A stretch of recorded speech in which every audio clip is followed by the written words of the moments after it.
मित्रांनो, तुमचं पुन्हा एकदा GB स्टोरी टेलर या यूट्यूब चॅनलवर स्वागत आहे.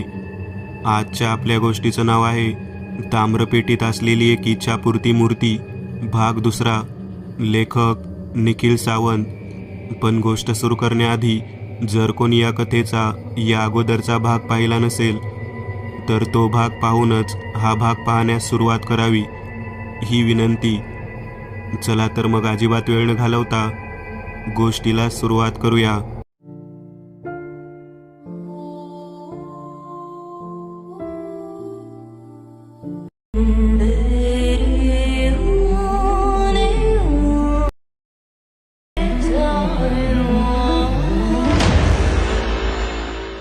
काय हो, काय समजलं का? कसली मूर्ती आहे ती? म्हणजे त्याची पूजा करायला सांगितली आहे का? मामीचे आले आले आम्हाला प्रश्न चालू झाले. तू जरा शांत बसतेस का? आणि आधी पाणी घेऊन ये. मामाने पाण्याचे 2 घोट घेतले आणि मामीला म्हणाला, ती एक चमत्कारिक मूर्ती आहे आणि तिला जरा जपूनच हात लावा, असं सांगितलं आहे. हे ऐकताच मामी जरा घाबरलीच, कारण मागच्या वेळेस तिच्यासोबत जो प्रकार झाला होता तो ती अजून विसरली नव्हती. मग आता काय करायचं? मामीने घाबरतच विचारलं. बघू पुढच्या पुढं, पण सध्या तरी आपण ती मूर्ती जिथे होती तिथेच ठेवूयात, असं बोलून मामाने लगेच उठून ती मूर्ती आणि तो खलिता त्या भिंतीमध्ये असलेल्या त्या लाकडी फानुशीमध्ये ठेवली. सगळे जेवण करून झोपी गेले, पण मला मात्र काही केल्या झोप येत नव्हती. सतत ती मूर्ती आणि मामाने सांगितलेल्या त्या इच्छापूर्ती मूर्ती या शब्दांवर विचार चालू होता. डोळे बंद केले तेवढ्यात एक आवाज कानावर पडला. उठ बाळा, जा आणि शापातून मुक्त कर या वाड्याला. तसं ताडकन डोळे उघडले आणि अंथरुणात उठून बसलो. मला काय करू सुचत नव्हते. मी मोबाईलचा टॉर्च लावत हळूहळू तळघरात जाऊ लागलो. कोणाला सुद्धा आवाज येऊ नये म्हणून मी दबक्या पावलांनी आत तळघरात पोहोचलो. इकडे तिकडे कोणी आहे का ते पाहण्यासाठी मी टॉर्च माझ्या मागच्या बाजूला फिरवला आणि एक जोराची भीतीची कळ माझ्या सर्वांगात येऊन गेली. भिंतीवर पिळदार शिंगाचा काळविटाचा लाकडी मुखवटा अडकवला होता. त्याचे डोळे त्या टॉर्चच्या प्रकाशात अगदी खरेखुरे वाटत होते. मी पुन्हा एकदा टॉर्च इकडे तिकडे फिरवून पाहिले. सगळं काही शांत होतं. आता हळूहळू मी त्या भानुशीजवळ गेलो आणि पुन्हा एकदा ती लाकडी पेटी उघडली. एक विलक्षण तेज होतं त्या मूर्तीमध्ये. मी ती हातात घेतली आणि विचार करू लागलो, कसली मूर्ती असेल ही? मामा म्हणतोय तशी इच्छापूर्ती मूर्ती असेल काही, म्हणजे हिच्याकडे कोणती पण इच्छा मागा आणि ती लगेच पूर्ण होईल. मला जरा हसूच आले. काय राव, असं कुठं असतं का? म्हणे इच्छापूर्ती मूर्ती. असं असतं तर सगळ्यांनीच आपल्या इच्छा पूर्ण करून लखपती झाले असते आणि कोणी नोकरीच केली नसती. जाऊ देत, लाखभर रुपये कमवायचे असतील तर आम्हाला कमीत कमी 4 ते 6 महिने तर पोटाला चिमटा लावून नोकरी करावी लागेल, असं बोलून मी ती मूर्ती पुन्हा होती तशी ठेवून पुन्हा तळघरातून वर जाऊन माझ्या जागी जाऊन झोपलो. सकाळी सगळेजण बसून नाश्ता करत होते. मी मामाला विचारले, काय रे मामा, काय करायचं त्या मूर्तीचं? अजून कोणाला दाखवायचा का तो खलिता? नको, सध्या तर त्याबद्दल आपण काही बोलायला नको आणि कोणाला विचारायला सुद्धा नको. ती जिथे आहे तिथेच राहू देत. वेळ आली की समजेल की काय करायचं आहे ते, असं बोलून मामाने तो विषय तिथेच थांबवला. तेवढ्यात माझा मोबाईल व्हायब्रेट झाला. पाहिलं तर एक टेक्स्ट मेसेज आला होता. मेसेज बँकेचा होता. Your account is credited with 1,10,000 आणि खाली माझ्या कंपनीचं नाव होतं. माझे डोळे तर मोठेच्या मोठे झाले. काहीतरी फेक असेल म्हणून पुन्हा एकदा तो मेसेज वाचून पाहिला. खरंच माझ्या सॅलरी अकाउंटला 1,10,000 रुपये जमा झाले होते आणि ते सुद्धा आमच्या कंपनीच्या नावाने. मला तर माझा आनंद अनावर झाला होता. मी मामाला पटकन आलेल्या सॅलरीबद्दल सांगितलं आणि म्हणालो, अरे मामा, आमच्या कंपनीने बहुतेक आम्हाला बोनस दिला आहे आणि तो सुद्धा 1,10,000. एवढी मोठी रक्कम ऐकून मामासुद्धा खूप खुश झाला. मामासाठी ती रक्कम फारशी मोठी नव्हती, पण माझ्यासाठी ती खूप मोठी होती आणि म्हणूनच मामासुद्धा खूप खुश होता. मी लगेच माझ्यासोबत काम करणाऱ्या माझ्या एका सहकार्याला फोन केला अरे सुमित, बँकेचा मेसेज पाहिलास का? तुला पण आले का पैसे? बहुतेक कंपनीने सगळ्यांना बोनस दिला आहे. सुमित तिकडून म्हणाला. अरे तू काय जरा वेड आहेस का? काय रे, काय झालं? जरा मेल चेक कर म्हणजे समजेल. कंपनीने बोनस दिला आहे की काय दिलं आहे ते? कंपनीने बोनस दिला आहे की काय दिलं आहे ते? सुमित पुन्हा एकदा म्हणाला. तसं मी पटकन माझा मेल बॉक्स ओपन केला आणि शोधू लागलो. वरून 4था मेल कंपनीचा होता. ओपन करून पाहिल्यावर मी तो मेल वाचून पाहिला आणि माझं तर अवसानच गळालं.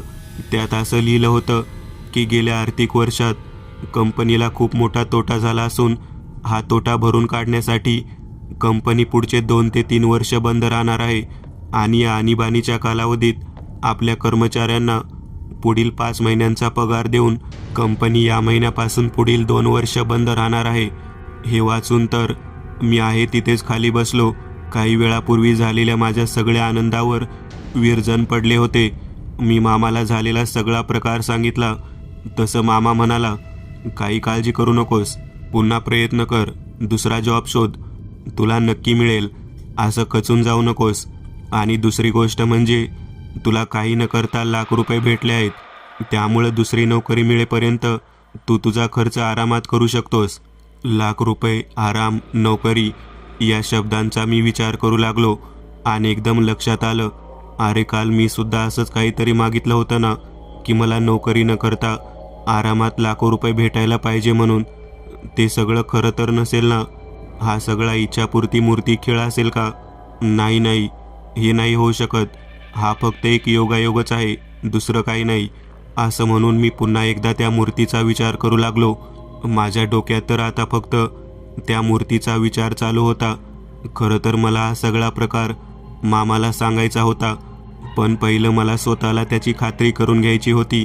आणि खरंच जर ही इच्छापूर्ती मूर्ती असेल तर मी तर फक्त कल्पनेने आतून खुश होत होतो. जर खरंच असं झालं तर या गोष्टीला काही लिमिट असेल का? म्हणजे त्या जादूच्या दिव्यातल्या जिनसारखं जे आपल्या कोणत्या पण 3 इच्छा पूर्ण करत असेल. आणि असं असेल तर आपण खूप विचार करून आपल्या इच्छा मागितल्या पाहिजेत. अरे काय झालंय मला? कसले काल्पनिक विचार करतोय मी?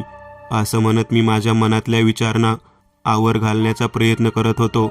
पण वाडा शापमुक्त करायचं म्हणजे काय असेल आणि आमच्या वाड्याला कोणता शाप आहे? ही मूर्ती आपल्याला कशी काय मदत करेल? असं खरंच काही असेल का? काय यार, आपण एवढी शिकली सवरलेली माणसं ह्या चमत्कार आणि जादूमध्ये काय मूर्खासारखं गुरफटून जातोय? असं मनातल्या मनात बोलून मी बाहेर फिरायला गेलो. दुपारी 1च्या सुमारास मी घरी आलो आणि आमच्या वाड्यात असणाऱ्या आमच्या पूर्वजांच्या चित्रांकडे बघत बसलो होतो. असं वाटत होतं की ती चित्र माझ्यासोबत बोलत आहेत आणि काहीतरी सांगायचा प्रयत्न करत आहेत. पण काय सांगायचं असेल त्यांना?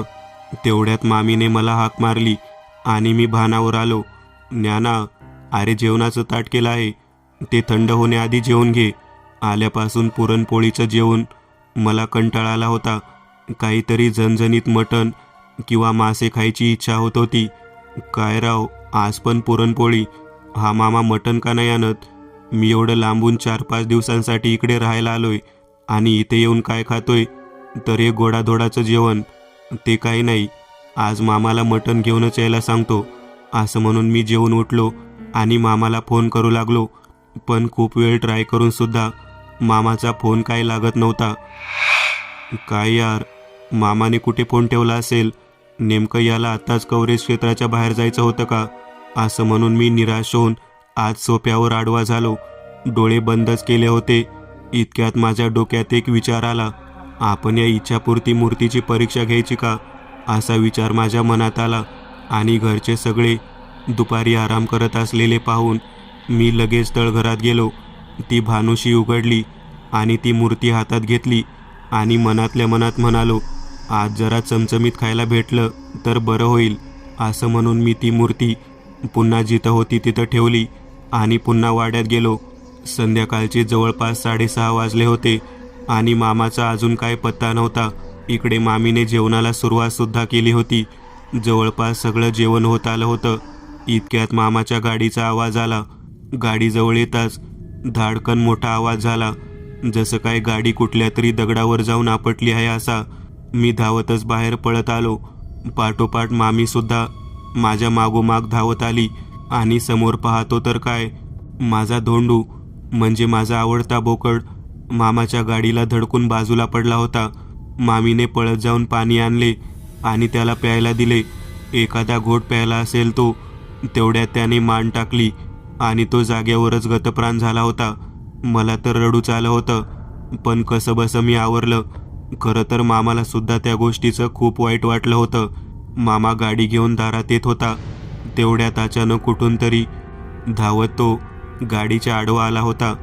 कदाचित त्याच्या मागे कुत्री लागली होती आणि त्यांच्यापासून दूर जायला तो वाड्याच्या मागच्या बाजूला असणाऱ्या गोठ्यातून बाहेर रस्त्यावर सुटून आला होता.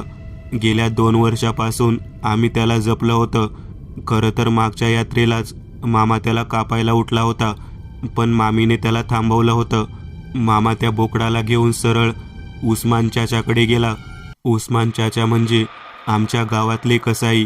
घरी येताना आमच्या बोकडाचं मटण घेऊन आला आणि मामीला त्याचं जेवण करायला सांगितलं आणि तो पुन्हा कुठेतरी बाहेर निघून गेला. मामीने जेवण बनवलं आणि सगळ्यांना जेवायला बोलवलं. मामाला यायला उशीर होईल असा त्याचा फोन आला होता. आम्ही सगळे जेवायला बसलो. पुढ्यात मामीने मटणाचे ताट वाढले आणि माझ्या डोळ्यात चटकन पाणी आले. मी आहे तसा ताटावरून उठलो आणि जाऊन आजोबांच्या खाटेवर जाऊन पडलो. धोंडूबद्दल खूप वाईट वाटत होतं. इतक्यात मला पुन्हा कानावर एक आवाज पडला. बाळा, इच्छा ह्या लई वाईट, त्यांचा अंत नाही. हे ऐकून मी ताडकन उठून बसलो आणि मला हळूहळू सगळ्या गोष्टींचा उलगडा होऊ लागला. पण हे इतकं वाईट होतं तर वाडा मला जवळ बोलावून या मूर्तीबद्दल का सांगत होता? काय वाईट केलं होतं मी, म्हणून मला त्याची शिक्षा या मूर्तीच्या स्वरूपातून होत आहे? मी असा विचार करत होतोच. तेवढ्यात मामा आला. काय रे, अजून का जागा आहेस? झोपला नाहीस का? असं बोलत मामा माझ्या जवळ येऊन बसला. मी मामाला झालेला सर्व प्रकार सांगितला. तसं मामासुद्धा थोडा चक्रावला आणि म्हणाला, हे बघ, आता चुकून पण त्या मूर्तीजवळ जाऊ नका. त्याचं काय करायचं ते बघू, पण सध्या तर त्याच्याजवळ कोणी पण जाऊ नका. ठीक आहे म्हणत मी सुद्धा जाऊन पुन्हा खाटेवर जाऊन पडलो. विचार करून करून कधी झोप लागली ते कळलंच नाही. रात्री कधी तर अचानक मला जाग आली आणि मी डोळे चोळत उठलो. तेवढ्यात मला माझ्यासमोर एक पिळदार शरीरयष्टी असलेला साधारण 40-50 वर्षांचा इसम उभा होता. हा तोच इसम होता जो काही दिवसांपूर्वी मला माझ्या स्वप्नात येऊन वाड्याच्या समोर उभा राहून काहीतरी सांगायचा प्रयत्न करत होता. त्याला पाहून तर मला ओरडायची इच्छा होत होती, पण मला काही केल्या ओरडता येत नव्हतं. असं वाटत होतं की त्याने मला संमोहित केलं आहे आणि मी पूर्णपणे त्याच्या वशमध्ये होतो. तो मला त्यांच्या मागोमाग यायला सांगत होता आणि मी सुद्धा त्याला विरोध न करता त्याच्या मागोमाग जात होतो. तो आता मला तळघरात घेऊन जात होता आणि मी सुद्धा त्याच्या मागोमाग जात होतो. तळघरात जाऊन पोहोचलो आणि त्या व्यक्तीने ती भानुशी उघडून ती मूर्ती हातात घेतली. जसा एक दिव्य प्रकाश आजूबाजूला पसरला आणि त्या प्रकाशात त्या व्यक्तीचा चेहरा समोर दिसला. कुठंतरी पाहिल्यासारखं वाटत होतं त्या व्यक्तीला, पण कुठे पाहिलं होतं तेच कळत नव्हतं. इतक्यात आठवलं, हे तर व्यंकोजीराव म्हणजे आमचे पूर्वज. पण हे असं का आलेत? खरं तर मला आतून खूप भीती वाटत होती, कारण ते काही बोलत नव्हते.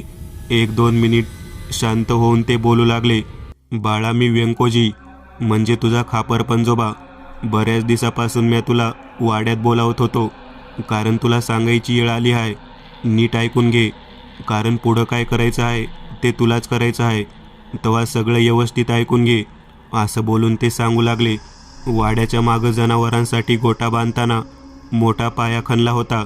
तेव्हा मजुरांना ही मूर्ती याच लाकडी पेटीत असलेली भेटली होती. तेव्हा म्या बी तिथंच होतो. त्यामुळं मजुरांनी गुपचूप माझ्याकडे आणून दिली. बदल्यात मी सर्वांसनी बक्षीस म्हणून 4 पैकंसुद्धा दिलं आणि त्याबद्दल कुणाला सांगू नका म्हणून सुद्धा सांगितलं होतं. मी ती मूर्ती घेऊन वाड्यात आलो आणि यशवंतीला दाखवली.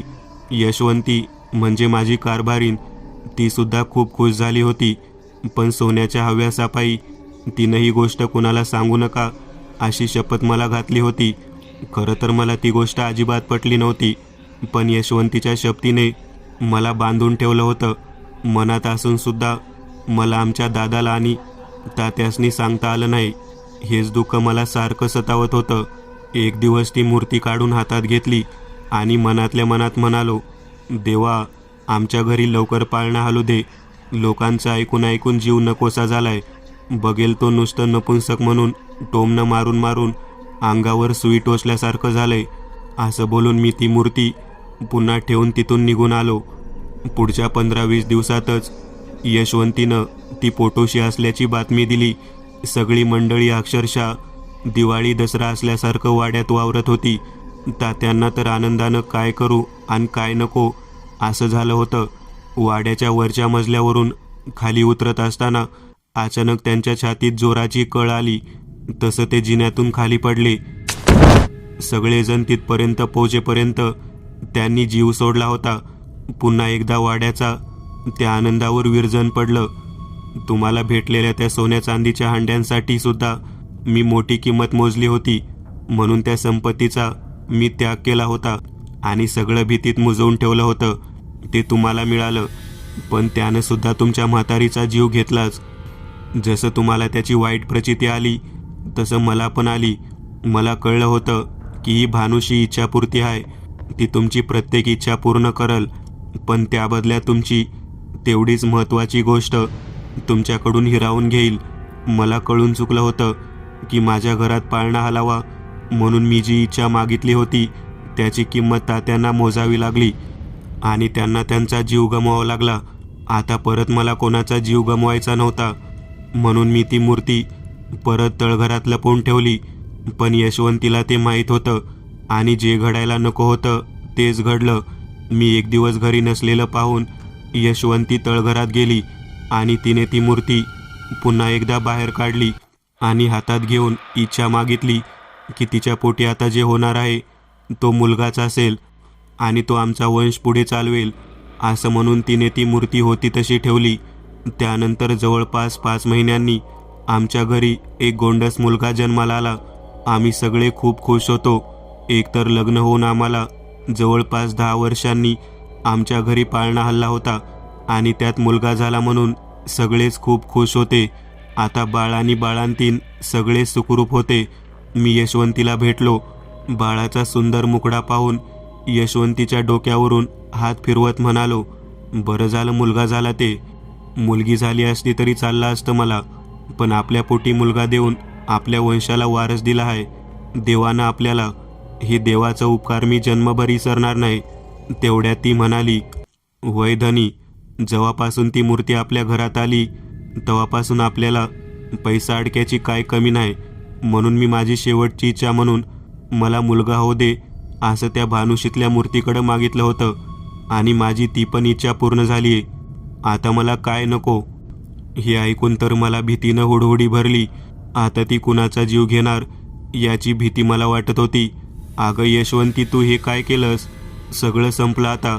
अगं ती मूर्ती साधीसुधी नाही, तुला आता कसं सांगू? असं म्हणून मी रडू लागलो. तिला तर काय चाललंय ते अजिबात कळत नव्हतं. ती मला सावरत होती, पण मला राग अनावर झाला आणि पहार घेऊन ती मूर्ती कायमची नष्ट करायची म्हणून मी तळघरात जायला निघालो. यशवंती मला अडवत होती. तिला मी जोरात ढकललं तशी ती खाटेवर जाऊन आदळली. मी रागातच खाली तळघरात गेलो आणि त्या मूर्तीला पहारेने घाव घालून तोडू लागलो. पण लय प्रयत्न करून सुद्धा त्या मूर्तीला एक सुद्धा ओरखडा पडत नव्हता. म्हणून मी ती मूर्ती या भिंतीत पुरली आणि पुन्हा वाड्यात निघून आलो. वर येऊन मी जे पाहिलं ते पाहून मला कधी एकदा जीव सोडतो असं झालं होतं. यशवंती माझ्यासमोर रक्ताच्या थारोळ्यात पडली होती. मी तिला धक्का दिला होता तेव्हा ती घरात असलेल्या वरवंट्यावर डोकं आपटून खाली पडली होती आणि डोक्याला जबर मार लागल्यामुळं सगळीकडं रक्ताचा सडा पडला होता आणि माझी यशवंती मला सोडून कवाच सोडून गेली होती. जाताना आमच्या पदरात आमचं तानमूल आमच्या पदरात ठेवून गेली होती. तेवढ्यात घरची सगळी मंडळी जमा झाली आणि बाकीच्यांनी बी तो सगळा प्रकार बघितला. दादा तर मला ठार मारायला उठला होता, पण मी तळघरात जाऊन स्वतःला इथे बंद करून घेतलं होतं. परत या भानुशीचा उपयोग करून कुणाचा नाश होऊ नये म्हणून मी त्या मूर्तीसोबत एक खलितासुद्धा लिहिला होता आणि त्यात आपल्या वाड्याला भेटलेल्या शापाचा मुक्तीसाठी सुद्धा लिहिलं होतं. सगळं वाटत होतं की हो शाप यशवंतीने दिला होता की आपल्याला वाड्यात एकतर अपंग मुलगी जन्माला येणार, पण तो शाप आपल्या वाड्याला त्या भानुशीतल्या मूर्तीमुळेच लागला होता. आणि बाळा, आता तूच आपल्या वाड्याला त्या शापातून मुक्त कर, ते सुद्धा त्या भानुशीचा उपयोग करून. इतका वेळ शांतपणे मी सगळं ऐकत होतो. न राहून मी विचारलं, पण यासाठी तुम्ही माझीच का निवड केलीत? वाड्यात तर बरेच लोक राहतात बाळा. कारण या शापातून मुक्त व्हायचं असेल तर ते फक्त माझंच वारस करू शकतो आणि तू माझा वारस आहेस. कारण जेव्हा यशवंती माझ्या बाळाला मागे सोडून गेली तेव्हा दादाने माझ्या बाळाला दत्तक दिले. त्याचं नाव होतं रायाजी घोरपडे आणि त्यालाच देशमुखांनी दत्तक घेतलं. मग तो झाला रायाजी देशमुख. खरं तर हा वाडा मला तुझ्या वडिलांच्या हातून शापमुक्त करायचा होता, पण त्याआधीच त्याला आजारानं जखडलं आणि त्यातच तो गेला. त्यानंतरचा माझा वारस तू होतास, पण त्याची एक ठराविक वेळ होती म्हणून ती वेळ येण्याची मी वाट बघत होतो. आणि जेव्हा ती वेळ आली तेव्हापासून मी तुझ्या स्वप्नात येऊन तुला इकडं बोलावू लागलो. आता तुलाच्या शापातून आपल्या वाड्याला मुक्त करायचं आहे.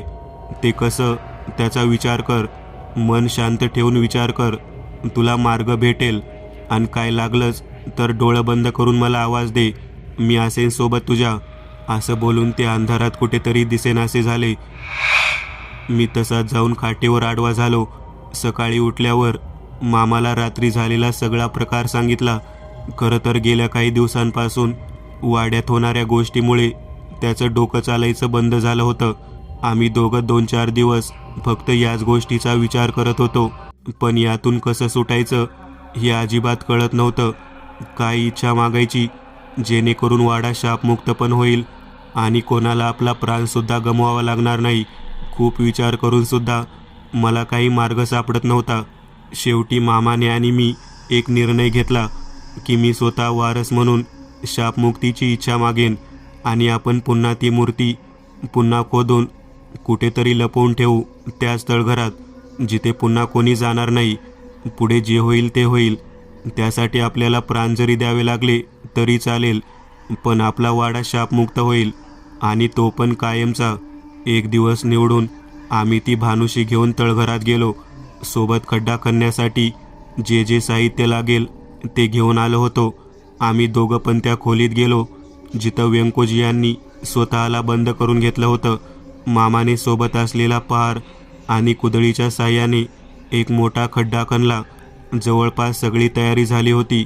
आता फक्त इच्छा मागून ती मूर्ती त्या खड्ड्यात टाकून तो खड्डा नीट बुजवून तिथून जायचं होतं.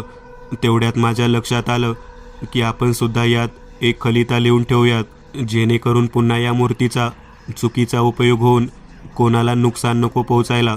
म्हणून मी तसा खलिता लिहून तयार ठेवला. आता वेळ आली होती ती शापमुक्त होण्याची, इच्छा मागण्याची. मी ती मूर्ती हातात घेतली आणि डोळे बंद करून मनोमन इच्छा मागितली, ही इच्छापूर्ती मूर्ती आमच्या वाड्याला त्या शापातून मुक्त कर आणि आमच्या घरात कोणाला जीव गमवावा लागेल असं काही करू नको. असं बोलून मी आणि मामाने ती भानुशी उघडून त्यात ती मूर्ती आणि तो खलिता ठेवला आणि तो खड्डा पटापट बुजवू लागलो. खड्डा बुजवत असताना मामाने पहारेच्या साह्याने एका कोपऱ्यात जोरात प्रहार केला आणि समोरची सगळी भिंत मामाच्या पायावर पडली. त्या खोलीतून तळघरात जायचा मार्गच बंद झाला. आता इथून तळघरात कसं जायचं, कारण तिथूनच वाड्यात मार्ग होता. इकडे मामा वेदनेने कळवळत होता, कारण अजूनसुद्धा त्याचा पाय त्या ढिगाऱ्याखालीच अडकला होता. खूप वेळ प्रयत्न करून मी कसंबसं मामाला त्या ढिगाऱ्यातून बाहेर काढलं, पण मामाचा पाय पूर्ण रक्तबंबाळ झाला होता. पायाच्या हाडाचा अक्षरशः बुगा झाला होता. जास्त रक्तस्राव झाल्यानं मामा हळूहळू शुद्ध हरपत होता. मला तर आता काहीच सुचत नव्हतं. आज आपण काही इथून जिवंत जाऊ शकणार नाही असं दिसत होतं. नंतर मला व्यंकोजीरावांचे शब्द आठवले, जिथं मार्ग दिसत नसेल तिथं डोळे बंद करून मला आठव, मग तुला योग्य मार्ग सापडेल. वेळ न घालवता मी पटकन डोळे बंद केले आणि मला ते स्वप्न आठवलं. जे स्वप्न मी तिकडे नोकरीवर असताना पाहिलं होतं, ज्यात तो मनुष्य म्हणजे व्यंकोजीराव वाड्याच्या बाजूला जाऊन काहीतरी दाखवायचा प्रयत्न करत होते. खरं तर ते या वाड्यातून बाहेर पडण्याचा मार्ग दाखवत होते आणि आजोबांनी सुद्धा मला सांगितलं होतं की या तळघरातून बाहेर पडण्यासाठी 3 मार्ग आहेत. एक म्हणजे जो वाड्यातून जातो आणि दुसरे 2 जे वाड्याच्या बाहेरून आहेत, ज्यातून व्यंकोजीरावांचे पार्थिव या तळघरातून बाहेर काढले होते. मी पटकन डोळे उघडले आणि त्या 2 मार्गांपैकी कोणता तरी एक मार्ग सापडतो का ते पाहत होतो. खूप वेळ शोधाशोध करताना मला एक दगड थोडा हलल्यासारखा वाटत होता. मी थोडा जोर लावून पाहिलं तर तो बाजूला निघाला आणि त्याच्या जवळचे सगळे दगड हळूहळू निघू लागले आणि तिथून एक दगडी पायऱ्या असलेला जिना दिसला. मी मामाला घेऊन कसंबसं त्या जिन्यातून बाहेर पडलो. मामा तर आता बेशुद्ध झाला होता. बाहेर पडल्यावर तो रस्ता मी वरून बंद केला, तो पण कायमचा. मामा जवळपास 1 महिना हॉस्पिटलमध्ये होता. मला सुद्धा लहान मोठ्या जखमा झाल्या होत्या, पण मामाच्या पायाला जास्त दुखापत झाल्याने त्याचा पाय पूर्ववत व्हायला खूप वेळ लागेल असं डॉक्टरांनी आम्हाला सांगितलं. आज या गोष्टीला 20 वर्ष झालीत, पण मामा अजूनसुद्धा पाय लंगडतच चालतो. कदाचित एका शापातून मुक्त होण्यासाठी तिने त्याची किंमत अशी वसूल केली होती. माझं लग्न होऊन जवळपास 12 वर्ष पूर्ण झाली आहेत आणि माझा मुलगा आता 10 वर्षांचा आहे. शिवाय मला एक 4 वर्षाची मुलगीसुद्धा आहे, पण ती अपंग नाही आहे. हे खूप महत्त्वाचं. म्हणजे आमचा वाडा आता शापमुक्त झाला होता याचंच खऱ्या अर्थाने खूप समाधान होतं. एक दिवस दुपारी माझा मुलगा झोपेतून अचानक उठला. तो घामाने भिजला होता. मला काहीच कळत नव्हतं. तो खूप घाबरला होता. मी त्याला कसंबसं शांत केलं आणि विचारलं, काय रे बाळा, काय झालं? कसलं स्वप्न पाहिलं होतंस का? तुला किती वेळा सांगितलं होतं की ते भूताचे सिनेमे पाहू नकोस म्हणून. त्यावर तो जे म्हणाला ते ऐकून तर मलाच दरदरून घाम फुटला.